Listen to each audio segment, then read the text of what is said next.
Welcome to my channel. Él me entregó los papeles del divorcio mientras yo cuidaba a su madre enferma, y se fue de viaje con su amante. Pero semanas después, lo que encontró al volver lo dejó hecho pedazos. Me llamo Elena, y durante mucho tiempo creí que el amor se medía por cuánto estamos dispuestas a ceder. Cuando me casé con Gustavo, hace 10 años, imaginé que seríamos compañeros, cómplices, una de esas parejas que crecen juntas con el tiempo. Pero los años no nos unieron. Al contrario, nos fueron alejando como mareas opuestas. Y cuando me di cuenta, ya no reconocía al hombre con quien compartía la casa. Nuestra casa, en Valencia, era espaciosa, silenciosa, y cada vez más fría. Gustavo salía temprano, volvía tarde, siempre con la misma excusa: trabajo. Reuniones, obras, compromisos urgentes. Pasaba por mi lado como si yo fuera una pared. Un hola apurado por la mañana, y nada más. A veces, ni eso. No había discusiones, pero tampoco afecto. Solo el peso de la rutina y el sonido de los cubiertos sobre los platos durante la cena. Todo empezó a desmoronarse de verdad hace 2 años, cuando doña Mercedes, mi suegra, sufrió una ACV y perdió parte de sus movimientos. Los médicos dijeron que sería un proceso lento, incierto. Y así fue.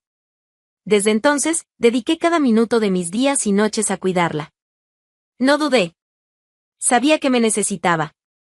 Y a pesar del esfuerzo, siempre hubo entre nosotras una especie de respeto silencioso. Doña Mercedes siempre fue una mujer seria, de esas que no regalan sonrisas, pero que dicen más con una mirada que muchos con palabras. Teníamos un entendimiento que no necesitaba muestras de afecto. Nunca fue cariñosa, pero era agradecida. Lo veía en los pequeños gestos, cuando tomaba mi mano antes de dormir, cuando asentía levemente en señal de agradecimiento al terminar el almuerzo. Y eso bastaba. Los días, sin embargo, se volvieron demasiado largos. Me levantaba antes de que saliera el sol, preparaba el café, organizaba los medicamentos, anotaba las observaciones del día anterior, cuidaba su alimentación, la ropa de cama, las consultas. Y en ese ir y venir de tareas, fui perdiéndome. Dejé de pintar, dejé de ver a mis amigas, abandoné los cursos. Hasta el espejo me parecía extraño. Me miraba y no reconocía a esa mujer de ropa neutra y cabello atado a las apuradas. Cuidar a alguien exige más que tiempo. Exige entrega. Y yo entregué todo lo que tenía. Los fines de semana dejaron de existir. Las noches, que antes eran para descansar o conversar, pasaron a ser parte de la vigilancia. Los medicamentos tenían horario fijo, su sueño era ligero y yo tenía que estar siempre alerta. Gustavo, por otro lado, no parecía notar nada. Ni mi dedicación, ni el cansancio. A veces intentaba conversar. Tuvo un poco de fiebre hoy. Llamé al doctor Armando, pidió que aumentáramos la hidratación. Él solo asentía, distraído con el celular o los correos. ¿Escuchaste lo que dije? Sí, perfecto. Cuidas también de ella, Elena. No sé cómo lo logras. Siempre lo mismo. Un elogio vacío, suelto, que no conectaba con nada. Ninguna pregunta, ningún interés real. Lo máximo que hacía era pasar por la puerta del cuarto, decir hola, mamá y salir. En el fondo, yo quería más. No solo de él. De mí. Quería volver a ser alguien más allá de la cuidadora. Quería ir al cine, reírme por tonterías con las amigas, sentir que tenía una vida con color. Pero todo parecía distante, casi absurdo. A veces, doña Mercedes me observaba en silencio. Yo lo notaba. Durante el cambio de ropa o cuando le colocaba su almohada favorita detrás de la espalda. No decía mucho, pero sus ojos contaban historias. De arrepentimientos. De pérdidas. De una vida que tal vez también estuvo hecha de sacrificios. No sabía todo sobre su pasado, pero sentía que había algo ahí, un hilo que nos unía.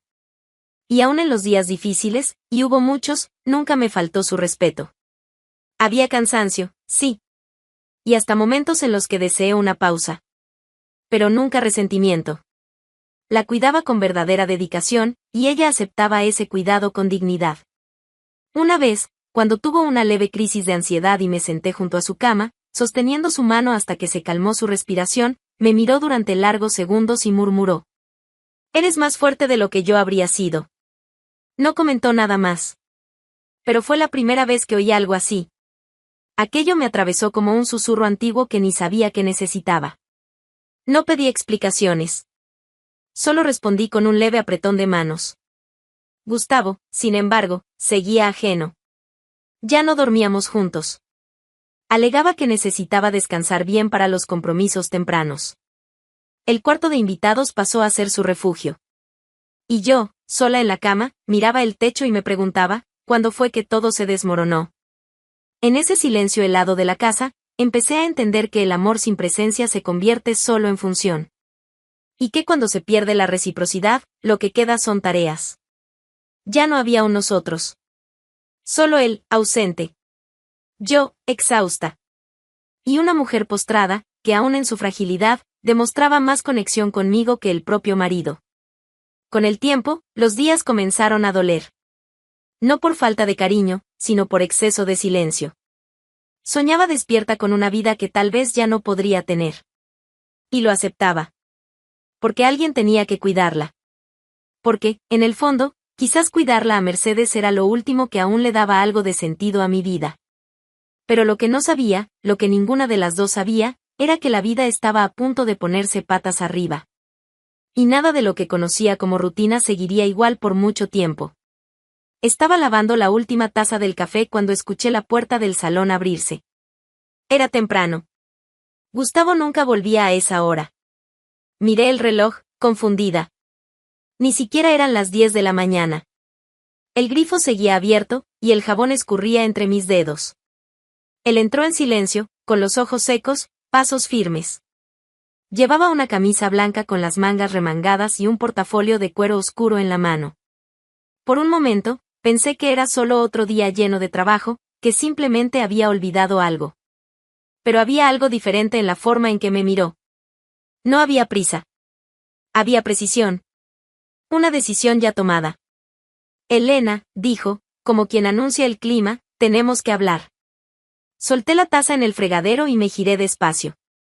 Aún con las manos mojadas, me temblaban. ¿Qué pasa? Pregunté, con la voz ya cargada de algo que no sabía nombrar. ¿Miedo? ¿Intuición? Se acercó a la mesa y colocó el portafolio sobre ella. Lo abrió con calma. Sacó un sobre. Lo puso frente a mí como si entregara un folleto cualquiera. Aquí están los papeles del divorcio. Me quedé inmóvil. Tardé unos segundos en entender el sonido de esa palabra en mi cabeza. Divorcio. Papeles. Mesa. Mañana común. Se me cortó la respiración. ¿Qué? Me voy de viaje con Clara. Vamos a celebrar nuestro primer año juntos. Un año. Clara. Viaje.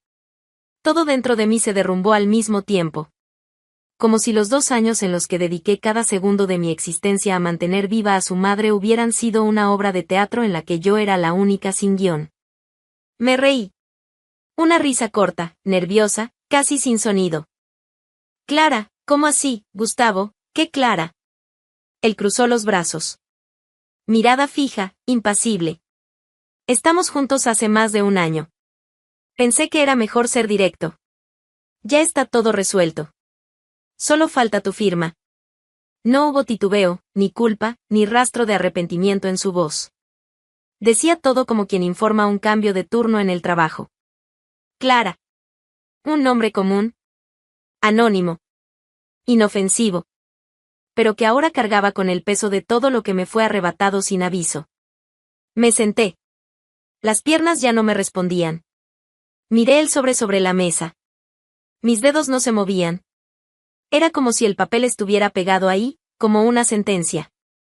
Tú sabías que yo estaba aquí, todos los días, cuidando a tu madre.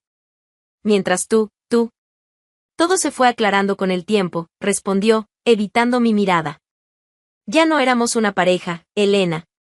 Te apagaste. Te enterraste aquí adentro. Te volviste parte de los muebles. No soy culpable por querer vivir otra vez. El mundo entero podría haberse desmoronado en ese momento, y aún así habría sido menos violento que esas palabras. ¿Me apagué? Lo que él llamaba apagarse era lo que quedaba de mí después de tantas renuncias. Renuncié a mi carrera, a mis planes, para cuidar de su madre. Y él me acusaba de haber dejado de ser interesante.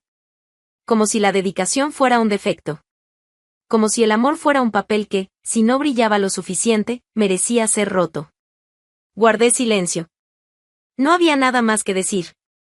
Porque cualquier cosa que dijera solo serviría para que él se sintiera aún más seguro de su decisión. No vino a hablar.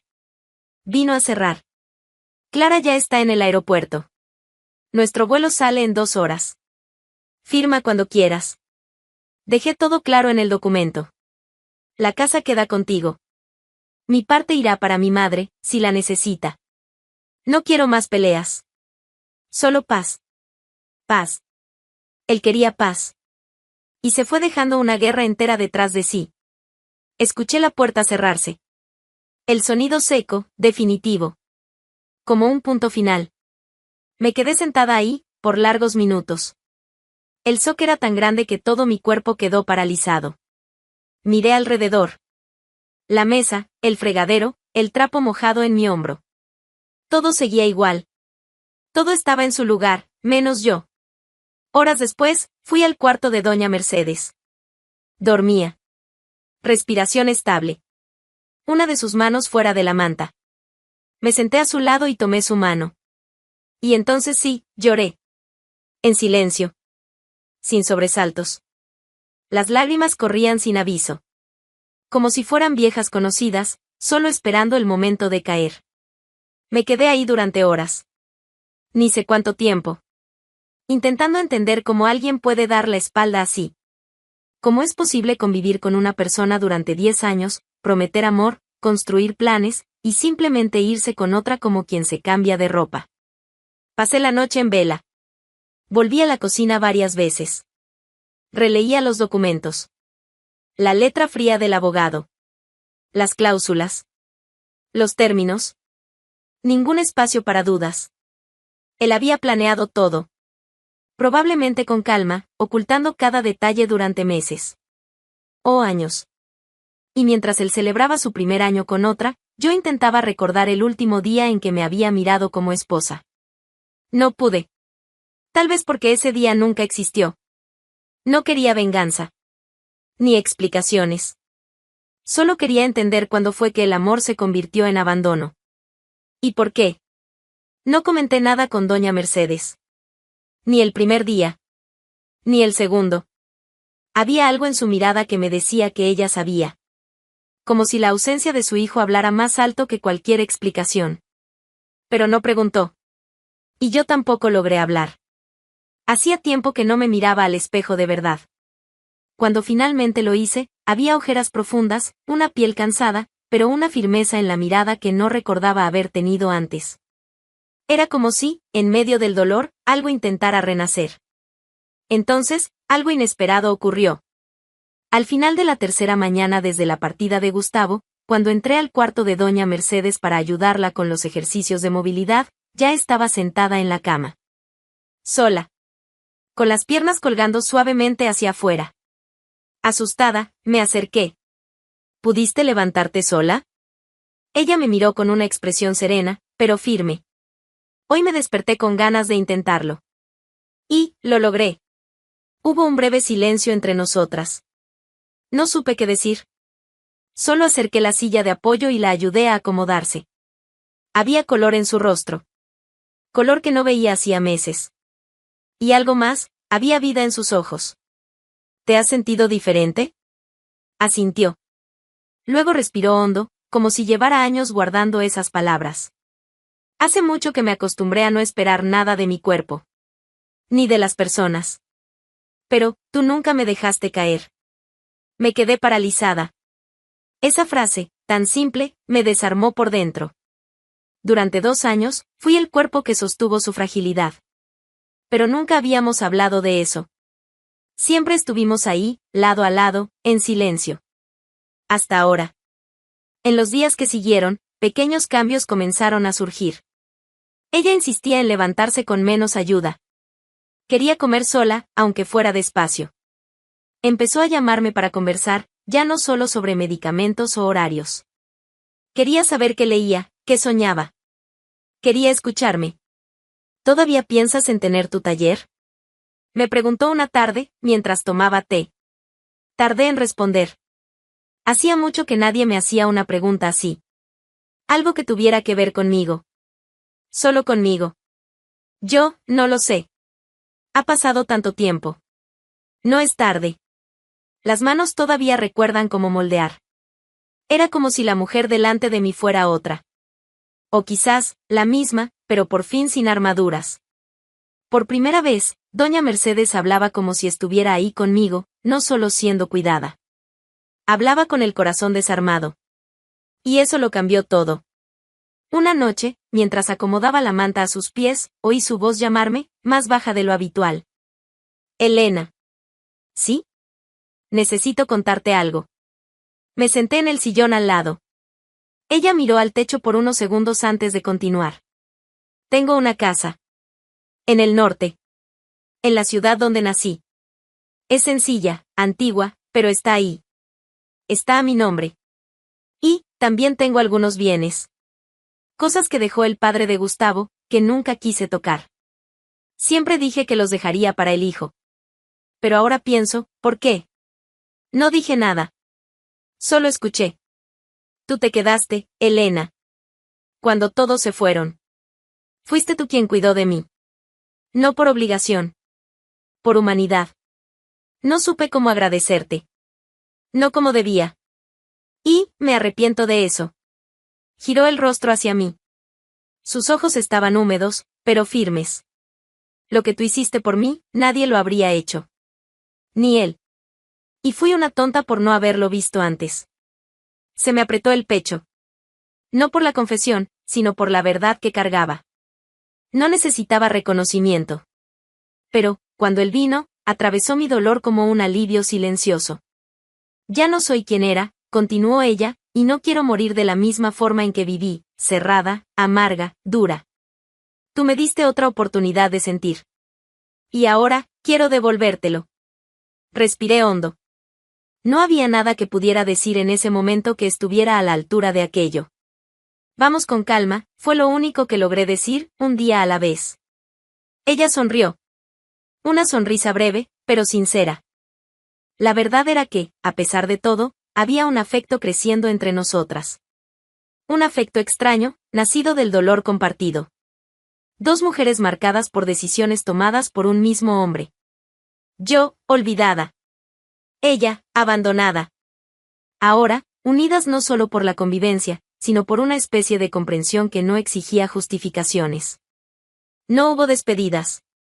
Simplemente nos fuimos. Sin notas, sin cajas, sin aviso. No hubo maletas a la vista ni ruidos de partida. Solo la ausencia. Simple y absoluta.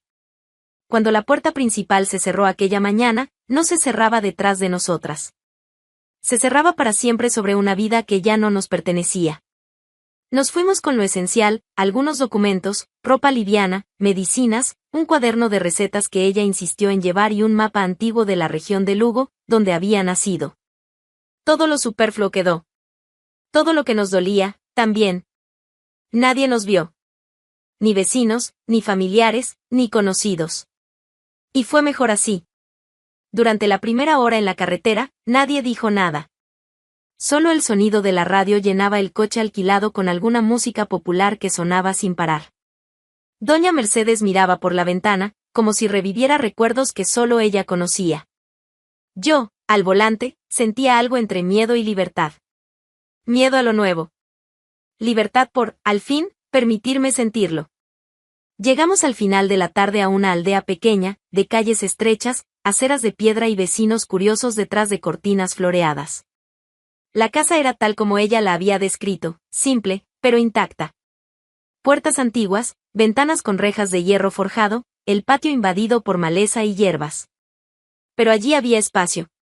Y silencio, un silencio diferente al de la casa en Valencia. Un silencio que no oprimía. Que respiraba con nosotras. Poco a poco, fuimos apropiándonos de la nueva vida. Los días pasaban rápido. Nos despertábamos temprano. Yo barría el patio, ella cortaba menta para el té. Nadie le exigía nada a nadie. Ella insistía en cocinar cuando se sentía fuerte.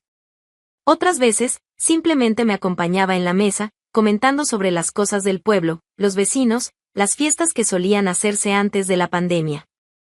La vida allí parecía antigua, en el mejor sentido. Empecé a caminar por la ciudad. Ayudaba en una tienda de velas artesanales a cambio de café y conversación. Conocí vecinos, buena gente, directa, de esas que dicen pasa antes siquiera de preguntar tu nombre. El pueblo no hacía preguntas. Aceptaba. Doña Mercedes mejoraba visiblemente. Ya caminaba sin ayuda dentro de la casa. Y, aunque aún tomaba algunos medicamentos y se cansaba con facilidad, insistía en salir a caminar conmigo hasta la placita. Un bastón de un lado. Mi brazo del otro. Nadie sabía quiénes éramos. Y eso era liberador. Nuestra relación también cambió. Ya no se trataba de obligación o dependencia. Se trataba de compañerismo. Intercambiábamos confidencias. Ella me contaba historias de cuando era joven, los bailes, los amores frustrados, las peleas con su padre por querer estudiar. Yo le contaba mis miedos, las noches en que lloraba en silencio en la cocina mientras ella dormía, las veces en que pensé en desaparecer sin dejar rastro. ¿Y por qué no te fuiste antes? Preguntó una noche, mientras hablábamos de todo. Porque aún creía que valía la pena quedarme. Ella no respondió. Pero me tomó la mano. Y se quedó allí, en silencio, como quien entiende. Como quien carga la misma carga. Una tarde, limpiamos juntas el sótano de la casa. Llenamos 5 bolsas con cosas viejas, libros mohosos, marcos rotos. Entre el polvo, encontramos una caja con cartas antiguas, dirigidas al padre de Gustavo. Ella leyó algunas en silencio, con los ojos llenos de lágrimas. Él era bueno cuando quería. Pero, no sabía amar con constancia. Luego, se volvió hacia mí. Gustavo salió a su padre. Yo simplemente asentí. Ya no dolía tanto escuchar su nombre. No por indiferencia, sino porque ahora había demasiada vida entre nosotras como para que su ausencia ocupara algún espacio real. Fuimos creando nuevos rituales. Té en la terraza al atardecer. Cuscús los domingos, como a ella le gustaba. Pequeños cuidados recíprocos. Dejó de ser mi suegra postrada y se convirtió en Mercedes. Así de simple. Una mujer llena de fallas, pero también de humanidad. Y yo, que antes sobrevivía a base de deber, ahora me descubría viva por primera vez en muchos años. Una noche, en la cocina, entre el aroma del pan recién horneado y la luz suave del velador, ella dijo: ¿Sabes qué es curioso? Me siento más viva ahora que antes de la enfermedad. Yo también. Y era verdad. La huida no fue solo de la casa donde vivía. Fue del papel que me habían asignado. Del lugar en que me habían puesto. De la prisión invisible de una vida que acepté como inevitable. Y allí, en un pueblito olvidado del norte de España, encontré espacio para ser otra. No una versión idealizada de mí. Solo yo. Volví a pintar por primera vez una mañana fría. Tomé unas pinturas que estaban en la despensa e improvisé un lienzo con un pedazo de madera. Me senté en el patio, sin prisa, y dejé que los colores hablaran por mí. Cuando Mercedes lo vio, solo dijo: Sabía que aún estabas ahí. En ese momento, no lloré. Sonreí. Y sonreí de verdad. En el pueblo, nadie sabía de dónde veníamos. Ni preguntaban. Solo nos veían como 2 mujeres con un pasado distante y una convivencia improbable. Gustavo volvió del viaje bronceado. Por su expresión, el mundo seguía siendo suyo. Entró por la puerta como quien regresa de unas vacaciones, cargando la energía tranquila de quien cree que nada ha cambiado. Llevaba la mochila en la espalda y el celular vibrando sin parar con notificaciones. Clara se quedó en Barcelona. Según él, necesitaba descansar un día más. En su cabeza, todo estaba resuelto. El divorcio había sido entregado. La libertad, firmada. El futuro, planeado. Solo bastaba retomar la vida desde donde la había dejado. La madre, como siempre, en su habitación. La casa, en orden.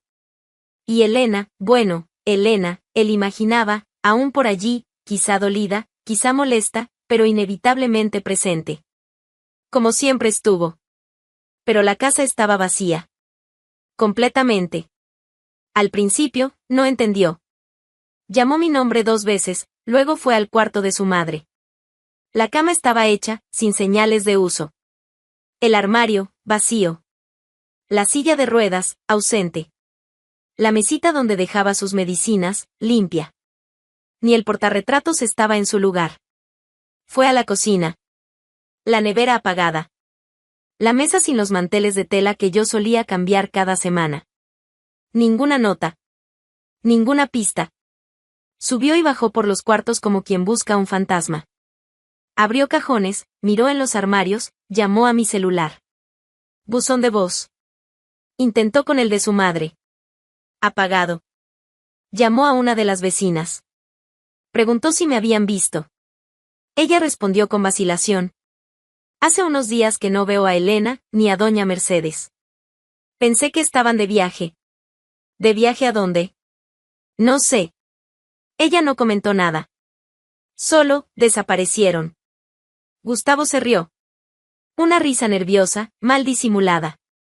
Todavía pensaba que era un malentendido. Tal vez yo había ido a Madrid a visitar a alguna prima. Tal vez estaba dolida y quería desaparecer por unos días. Pero en el fondo, ya sabía. La incomodidad empezó a instalarse.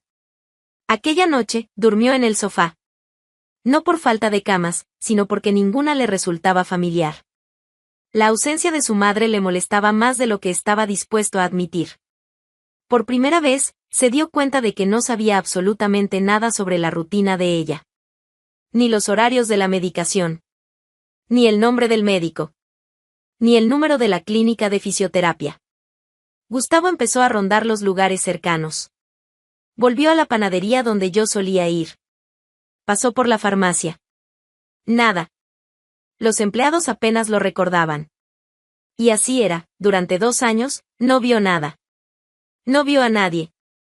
No participó en nada. Y ahora quería respuestas del vacío que él mismo había creado. Sin darse cuenta, la angustia empezó a tomar forma.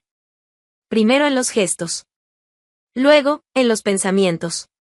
Comenzó a despertarse de madrugada, a llamar repetidamente a mis contactos. A revisar las redes sociales, los mensajes antiguos. Quería entender cuándo, exactamente, había desaparecido. Pero yo no desaparecí de repente. Fui desapareciendo poco a poco, mientras él aún estaba allí, solo que no veía. 2 semanas después, el golpe final. Era un martes por la tarde. Estaba con el celular en la mano, distraído, cuando apareció la imagen. Una foto. Compartida por una amiga de alguien que él conocía. La leyenda hablaba de un festival en una aldea del norte. La imagen mostraba una plaza sencilla, llena de gente, luces de colores, y entre ellas, yo. Ahí estaba yo. Con el cabello suelto, riendo. Rodeada de personas. Sentada en una mesa junto a una señora que él reconoció de inmediato, su madre. Ambas con copas en las manos, brindando. La sonrisa en mi rostro no era la de quien olvidó. Era la de quien se encontró. Una risa completa, verdadera. Algo que él ya no recordaba haber visto en mí. Quizás porque nunca se detuvo a mirar. La leyenda, sencilla, fue lo que más lo hirió. A veces, perderlo todo es la única forma de encontrarse. Se quedó helado. La pantalla temblaba en su mano. Intentó ampliar la imagen. Intentó buscar la ubicación. Nada marcado. El nombre Elena empezó a pesar. No como compañera, no como exesposa, sino como ausencia. Como error. Como algo que no se repara con promesas. Porque ya no se trataba de distancia física. Se trataba de la versión de mí que él nunca conoció. O nunca quiso conocer. La imagen de esa mujer sonriendo, tan distante de la que él dejó el día del divorcio, lo perseguía. Por la noche, soñaba con ella. Durante el día, imaginaba qué estaría haciendo. ¿Con quién? Y, peor, sin él. Gustavo, por fin, lo entendió. Demasiado tarde. Yo supe que lo intentaría. Tal vez no en los primeros días, ni en las primeras semanas, pero era inevitable. Gustavo nunca supo perder nada, ni la hora, ni el control, mucho menos la idea de ser olvidado. Y ahí estaba él, con el orgullo herido y una nostalgia tardía, intentando alcanzar una versión mía que jamás se tomó el trabajo de conocer cuando aún estaba a su alcance. Los mensajes empezaron discretos. Un me gusta aquí. Un comentario sin gracia allá. Después vinieron los textos más largos. Correos con palabras emocionadas, como si hubiese despertado de un coma emocional. Vi tu foto. Estás hermosa. Sonriendo así, me dio un golpe en el pecho. Lo siento. Por todo. Tienes razón. No vi. Solo ahora entiendo. Cada palabra, antes poderosa, ahora parecía débil. Porque le hablaba a alguien que ya no vivía en el mismo tiempo. Mientras él aún lidiaba con los escombros de lo que fue, yo ya caminaba por una ruta nueva, y, lo más importante, sola. Por primera vez, estar sola no dolía. Era libertad, no ausencia. Lo intentó con cartas. Escritas a mano, como si el romanticismo tardío pudiera borrar 2 años de abandono. Una de ellas decía: si pudiera volver atrás, lo haría todo diferente. Pero el problema nunca fue lo que él podría haber hecho. Fue lo que eligió no hacer mientras aún había tiempo. Intenté no alimentar nada. No respondí. Ni con rabia, ni con amabilidad. El silencio, a veces, es más honesto que cualquier explicación. Y yo ya no le debía respuestas. No a él. Un día, apareció. Simplemente llegó al pueblo. Supo por un conocido de un conocido. Fue hasta la plaza donde solíamos tomar café en las mañanas soleadas. Me vio desde lejos. Y se quedó allí, parado, como si el mundo a su alrededor se hubiera detenido. Yo lo vi. Claro que lo vi. Y confieso que algo en mí se estremeció por un segundo. No porque aún lo amara. Sino porque, por un momento, la mujer que fui miró al hombre que la abandonó y reconoció el final. Se acercó despacio. Ropa bien planchada, barba arreglada, ese aire de quien ensayó cada paso. Mercedes estaba a mi lado. Guardó silencio, observando. Él dudó antes de hablar. ¿Puedo? Hice un gesto breve, indicando que podía sentarse. Pero mi mirada no abrió puertas. Te ves distinta. Lo soy. Hubo un silencio incómodo. Desvió la mirada, respiró hondo. Elena, yo, no sabía lo que estaba perdiendo. Clara fue un error. Todo fue un error. Estaba ciego. Débil. Estúpido. Lo sé. Y aún así, quería intentar. Aunque fuera para que me odiaras con razón. Pero, intentar. Me miraba como si aún fuera la mujer detenida en el tiempo, esperando un gesto. Pero esa Elena había quedado atrás. La que estaba allí, frente a él, ya había aprendido que el amor no puede ser una limosna. Que el arrepentimiento es un espejo, muestra lo que pasó, pero no lo devuelve.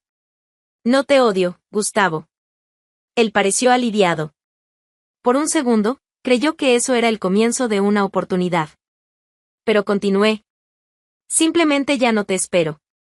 Vi en sus ojos el impacto. Como si le hubieran dado una bofetada, sin que mi voz necesitara alzarse. No tienes idea de lo que fue vivir allí, en esa casa, mientras tú desaparecías poco a poco. Y ahora que reencontré quién soy, ¿crees que puedes simplemente volver? Él guardó silencio. Por primera vez, sin defensas. Pensé que me necesitabas. Que podríamos empezar de nuevo. Si te necesité. Pero cuando te necesité, no estabas. Me levanté de la mesa. Mercedes se levantó conmigo, con la firmeza que aprendió a tener a mi lado. Gustavo la miró. Intentó decir algo. Pero ella solo respondió con una mirada que decía: tú ya no formas parte de nuestra historia. Volví a casa en silencio. No miré atrás. No por orgullo. Sino porque hay caminos que, una vez superados, no merecen retorno. Y Gustavo, era exactamente eso, un camino superado.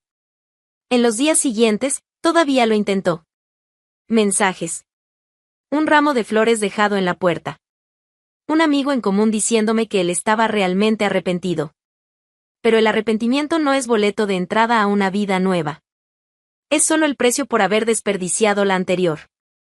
¿Perdonar? Tal vez. Algún día. Pero perdonar no es aceptar de vuelta. Perdonar es seguir sin cargar el peso. Y mi peso, lo dejé en aquella casa, junto con la versión de mí que él no supo amar.